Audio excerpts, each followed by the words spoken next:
प्रदेश के मुख्यमंत्री शिवराज सिंह चौहान प्रदेशवासियों को संबोधित कर रहे हैं। घरों से बाहर ना निकलें, उसका ठीक तरह से पालन किया है। कोरोना के खिलाफ युद्ध में जैसा पूरा प्रदेश एकजुट होकर नरेंद्र मोदी जी के, हमारे प्रधानमंत्री जी के पीछे खड़ा है। मैं आप सबको धन्यवाद देता हूं। लॉकडाउन का एक चरण 14 अप्रैल को पूरा हुआ है। अब दूसरा चरण प्रारंभ हुआ है। मैं अपने उन सभी कर्मवीरों को, योद्धाओं को प्रणाम करता हूं। हमारे डॉक्टर्स, हमारी नर्सेस, हमारे पुलिस के कर्मचारी, हमारे पुलिस के जवान, रेवेन्यू का अमला, नगरीय निकाय का अमला, पैरामेडिकल स्टाफ, इस काम में लगे हुए हर भाई और बहन को मैं प्रणाम करता हूं, जिन्होंने अपनी जान हथेली पर रख के दूसरों की जिंदगी बचाने में अपना सब कुछ झोंकने का फैसला किया है। और आज उसी का परिणाम है कि कोरोना से लड़ाई जीतने की दिशा में हम काफी आगे बढ़े हैं। सकारात्मक परिणाम अब आप सबके परिश्रम से सामने आने लगे हैं। हमने देखा अब कोरोना पॉजिटिव पेशेंट्स की संख्या उतनी नहीं आ रही। इंदौर में भी स्थिति नियंत्रित है, भोपाल में भी अब स्थिति नियंत्रित है। कई जिलों से उत्साहजनक समाचार मिल रहे हैं। शिवपुरी कोरोना मुक्त हो गया है, ग्वालियर भी उस दिशा में बढ़ गया है। बाकी जिले भी बहुत अच्छा काम कर रहे हैं, लेकिन जंग अभी हमने जीती नहीं है। संघर्ष अभी बाकी है। महायज्ञ अधूरा है और आहुतियां डालनी है। मैं ऐसे सभी कर्मवीरों को हृदय से धन्यवाद देता हूं, नमन करता हूं, जो इस लड़ाई में दिनों रात लगे हुए हैं। जनता जनार्दन को, समाज सेवियों को, स्वयंसेवी संगठनों को, सबको मैं प्रणाम करता हूं। आज मेरा मन व्यथित और दुखी भी है। कल देर रात हमें यह दुखद समाचार मिला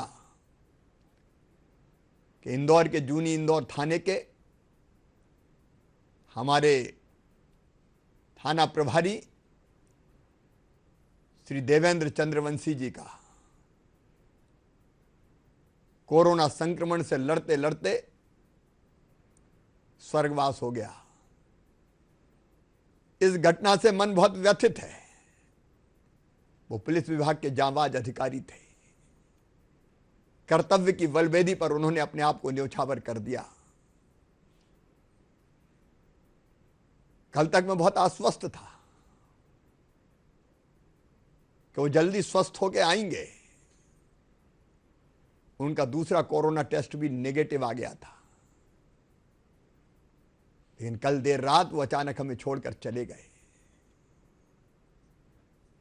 मैं उनके चरणों में श्रद्धा के सुमन अर्पित करता हूं। हमने फैसला किया है,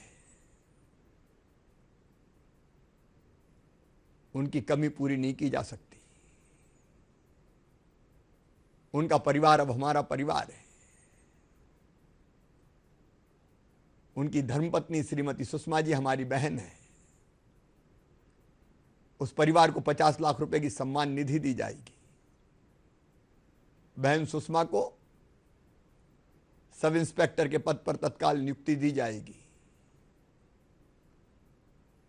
एक्स्ट्रा ऑर्डिनरी पेंशन, मतलब देवेंद्र जी जब रिटायर होते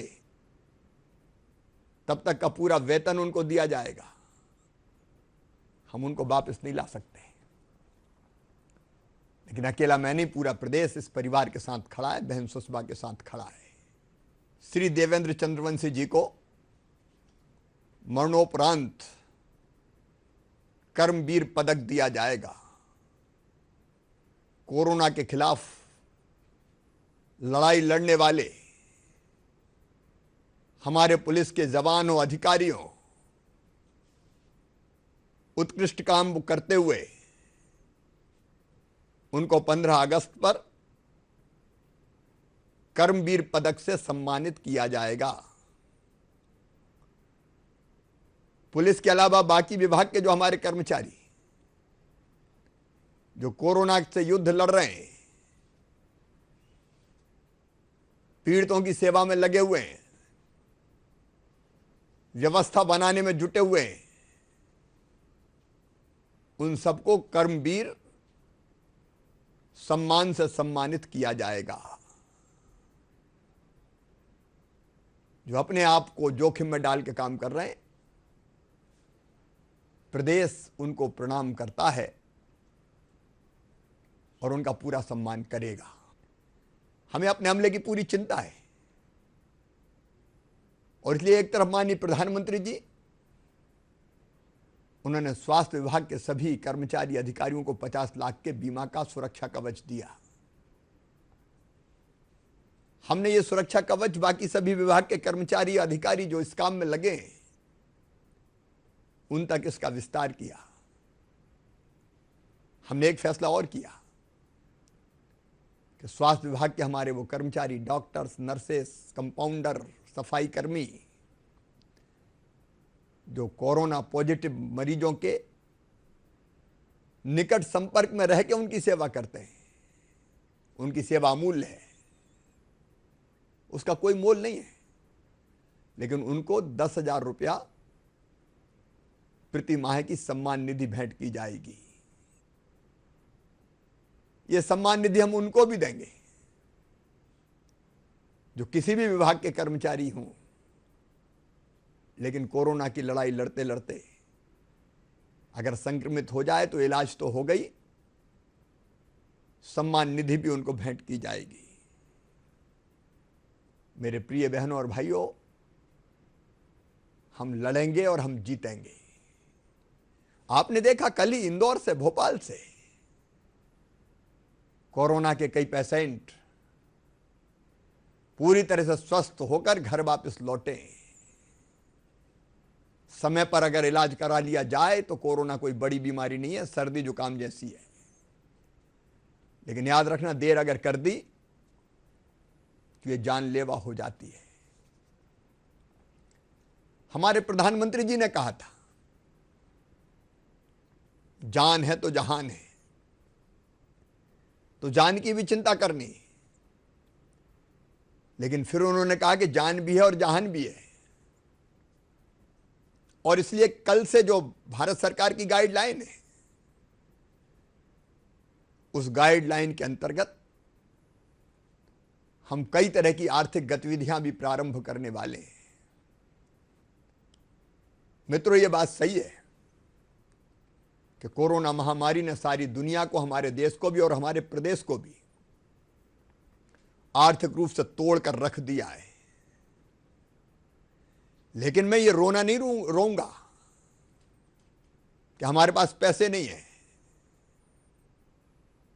हम पैसे की व्यवस्था करेंगे, कई आर्थिक गतिविधियां शुरू करेंगे, और भारत सरकार ने, माननीय प्रधानमंत्री जी ने जो गाइडलाइन हमको दी है, कई तरह के निर्माण के काम हम कल से प्रारंभ करने वाले हैं। सड़क हो, सड़क की मरम्मत हो, सिंचाई के तालाब हो, डैम का काम हो, मनरेगा की मजदूरी हो, कई तरह के काम हम प्रारंभ करने वाले हैं। कृषि क्षेत्र के कई काम हम शुरू कर रहे हैं। मेरे किसान भाइयों, हमारी उपज को खरीदने का मैंने पहले ही फैसला कर लिया है। आप जानते हैं कि कठिन समय है, एक तरफ कोरोना से जंग और दूसरी तरफ इन परिस्थितियों में गेहूं खरीदना और गेहूं के बाद हम चना, सरसों, मसूर भी खरीदेंगे, उसकी तैयारी जारी है। हमने खरीदी केंद्रों की संख्या बढ़ा दी है ताकि एक खरीदी केंद्र पर ज्यादा लोग ना आए। और मुझे खुशी है कि खरीदी प्रारंभ हो गई है। आप चिंता मत करना, देर हुई है, लेकिन किसानों के उत्पाद का एक एक दाना खरीदूंगा। धैर्य रखिए, जब आपका नंबर आए तभी आइए। एसएमएस आपको किए जा रहे हैं। और एक विकल्प और हमने खोल दिया है, किसान अगर चाहे तो मंडी के बाहर भी व्यापारी को हमने ये अनुमति दी है कि किसान के घर जाके अगर रेट ठीक देता है तो आपके उत्पाद को, आपके अनाज को खरीद ले। वैसे व्यापारी आपके घर आपकी फसल खरीदने आएगा। मंडी में खरीदने की बाध्यता को हमने समाप्त कर दिया है। वो चाहे तो निजी खरीदी केंद्र भी खोल सकता है। न्यूनतम समर्थन मूल्य का सुरक्षा कवच आपके पास है ही, ताकि आपको ठीक दाम मिल सके। मेरे प्रिय किसान भाइयों, निवेदन मेरा यही है कि खरीदी के समय सोशल डिस्टेंसिंग बनाए रखिए। एक साथ बड़ी संख्या में मत आइए, जिसको बुलाया जाए वही आइए। मास्क लगा के आइए। और अपन तो किसान हैं, गमछे का भी मास्क बनता है अगर धुला हुआ साबुन से हो तो। जो गाइडलाइन उसका पालन कीजिए। और एक बात और बताते हुए मुझे आज प्रसन्नता है, पिछली सरकार ने फसल बीमा योजना का प्रीमियम नहीं भरा। 18-19 की खरीफ की फसल, रबी की फसल, उसने बीमा का पैसा मिला ही नहीं किसान को। मैंने आते ही फैसला कर लिया है, 2200 करोड़ रुपया प्रीमियम हमने जमा कर दिया है। और अगले हफ्ते ही लाखों किसानों के खाते में लगभग 3000 करोड़ रुपया डाला जाएगा। मैं किसान के अधिकार को छीनने नहीं दूंगा। परिस्थितियां कठिन होती रहे, लेकिन आपका हक आपको मिलेगा। आगे और भी कदम उठाएंगे। आर्थिक गतिविधियां शुरू होगी तो मजदूरों को मजदूरी मिलेगी। मनरेगा जैसे काम व्यापक पैमाने पर शुरू करेंगे। तेंदुपत्ते की तुड़ाई शुरू होगी। महुए का फूल खरीदेंगे, करंज का बीज खरीदेंगे, महुए की गुल्ली खरीदेंगे, शहद हो, साल का बीज हो। और अगर इसके दाम कम मिले तो हमने सबके दाम तय कर दिए हैं। न्यूनतम समर्थन मूल्य तय करके वनोपज संघ से खरीदी करवाऊंगा ताकि गरीब को पूरा दाम मिल सके। एक ही आग्रह मेरा है, चाहे हम निर्माण के काम शुरू करने जाएं, उद्योग जगत को भी हमने छूट दी है। वो सावधानियों के साथ जो भारत सरकार की गाइडलाइन उनका पालन करते हुए अपने उद्योग चालू कर सकते हैं। लेकिन शर्त है, नंबर 1, हमने प्रदेश को 3 हिस्सों में बांटा है। नंबर 1 वो जिले जो संक्रमण से मुक्त हैं। हमारे आधे जिले लगभग संक्रमण से मुक्त हैं। वहां लॉकडाउन के नियमों का पालन करते हुए, निश्चित दूरी बनाए रखते हुए आर्थिक, औद्योगिक, खेती की सारी गतिविधियां चालू की जाएंगी। निर्माण के काम चालू किए जाएंगे। दूसरे वो जिले हैं जिनका कोई एक शहर हॉट स्पॉट है या वहां कंटेनमेंट एरिया हमने बना रखा है। उस कंटेनमेंट एरिया को छोड़ के वहां से कोई बाहर नहीं जाएगा, कोई अंदर नहीं आएगा। उसको छोड़कर बाकी इलाके जो सामान्य हैं वहां इस तरह की गतिविधियां चालू करेंगे। लेकिन जहां संक्रमण की स्थिति अभी गंभीर है, इंदौर, भोपाल, उज्जैन जैसे जिलों को छूट नहीं मिलेगी, क्योंकि हमारी पहली चिंता लोगों की जिंदगी है। और इसलिए व्यापक पैमाने पर कई जगह आर्थिक गतिविधियां शुरू होकर काम मिलना प्रारंभ हो जाएगा। जहां सामान्य परिस्थितियां हैं वहां दुकानें वगैरह, किराने की दुकान से लेकर बाकी जरूरी चीजों की दुकानें, वो भी खुलना शुरू होंगी। मैं ऑनलाइन ट्रेडिंग जैसी व्यवस्था का ज्यादा पक्षधर नहीं हूं, क्योंकि मेरे गरीब छोटे छोटे व्यापारी, उनका काम धंधा भी मुझे चलाना है। लेकिन एक बात याद रखें, ये सारी छूट अगर किसी को उद्योग चलाना है तो कोई कंटेनमेंट एरिया से, संक्रमित इलाकों से कोई मजदूर नहीं आएगा, ना वहां कोई जाएगा। भोपाल इंदौर के बारे में मैंने पहले ही बताया, मैं तो बल्लभ भवन तक अभी नहीं खोल रहा हूं, क्योंकि यहां संक्रमण को नियंत्रित करने में हम लगे हुए हैं। अब ये सुखद समाचार मिल रहे हैं कि पॉजिटिव पेशेंट बहुत कम आ रहे हैं, लेकिन अभी हमें सावधान तो रहना पड़ेगा। बाहर निकलेंगे तो मास्क लगा के ही निकलेंगे, कोई कहीं थूकेगा नहीं। गुटखा पर मैं प्रतिबंध लगा रहा हूं, ये गुटखा नहीं चलेगा, नहीं तो गुटखा खाया और थूक दिया। शराब का सेवन नहीं हो सकेगा,